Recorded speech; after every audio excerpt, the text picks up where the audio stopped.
కొందరు అమ్మమ్మోళ్ళ ఇంటికి వయ్యిర్రు, ఇంకొందరు చిన్నమ్మోళ్ళ ఇంటికి పెద్దమ్మోళ్ళ ఇంటికి వయ్యిర్రు, ఇంకొందరు చూడబుద్దైన జాగలన్నీ తిరిగొచ్చిర్రు. ఇట్లా అటు ఇటు తిరుక్కుంటా ఎండాకాలం తాతిళ్ళల్లా పొల్లగాండ్లు మస్తు ఎంజాయ్ చేసిర్రు.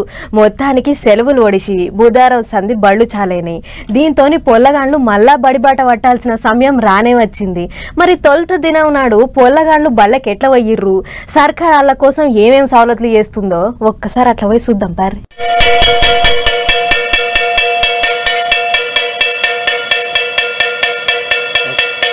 బడి గంట కొట్టిర్రు, పొల్లగాండ్లంతా మళ్ళా బడి తోవట్టిర్రు. ఎండాకాలం తాతిల్లోడ్చిపోవుడుతోని మూలకేసిన బడి సంచులను మళ్ళా సదురుకుర్రు.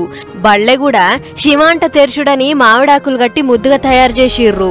అట్లా బుధవారం నాడు తెలంగాణ రాష్ట్రం అంతటా బళ్ళు చాలైనాయి. పొల్లగాండ్లు కూడా బడికి సంబరంగా ఉరికొచ్చిర్రు. షానొద్దుల తర్వాత దోస్తులను కలిసి ఎట్లున్నావు, ఇన్ని దినాలు ఏం చేసినావు ఏంది అని ఒకరికొకళ్ళు పలకరించుకుర్రు.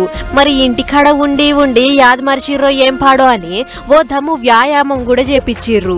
ఇగటు ఇన్నొద్దుల దాకా బళ్ళు బందై మూలకు పడ్డ బస్సులన్నీ ఒక్కటేసారి మళ్ళా రోడ్డు మీదకి ఎక్కినాయి. మరి అందులో ఎన్ని బస్సులు గట్టిగా ఉన్నాయో ఎన్ని డొక్కు బండ్లైనాయో చూడాలే. పాత బళ్ళని నడిపితే వట్టిగా పొల్లగాళ్ల పానాలు పోతాయని ఆర్టీఏ అధికారులు ఎక్కడెక్కడ చెక్కింగ్ల రువడి పెంచిర్రు. బండి నెంబర్ ఎంత, దానికి అన్ని కాయిదాలు కల్పలు చక్కగా ఉన్నాయా, బండి అవతారం ఎట్లున్నది, బండి దోలే డ్రైవర్ అన్నకు లైసెన్స్ ఉందా లేదా అని ఇట్లా ఆతారా పాతారా అంతా అడిగిర్రు. ఫిట్నెస్ కాయిదాలు చక్కగా లేని కొన్ని బండ్లకు చలాన్లు రాసి ఆడాడ సీజ్ కూడా చేసిర్రట. కాలేజీ బస్సులు బడి బస్సులు అని చూడకుండా అన్నిటినీ అటకాయించి చెక్కింగ్లు చేసిర్రు. ఇక ఇదెట్లుంటే ఇటు సర్కార్ బళ్ల పొంటి బడిబాట కార్యం అయ్యింది. మంత్రి పొన్నం ప్రభాకర్ సారు రాజాసింగ్ సార్తో కలిసి ఓ బళ్ళె బడిబాట కార్యానికి హాజరుపడ్డరు. ఆదిలాబాద్ జిల్లా దిక్కు బాట కార్యంలా ఎమ్మెల్యే రవిశంకర్ సార్ మాట్లాడుకుంటా ప్రైవేట్ బళ్ల కంటే ధీటుగా సర్కార్ బళ్లల్లో చదువు చెప్తుర్రు.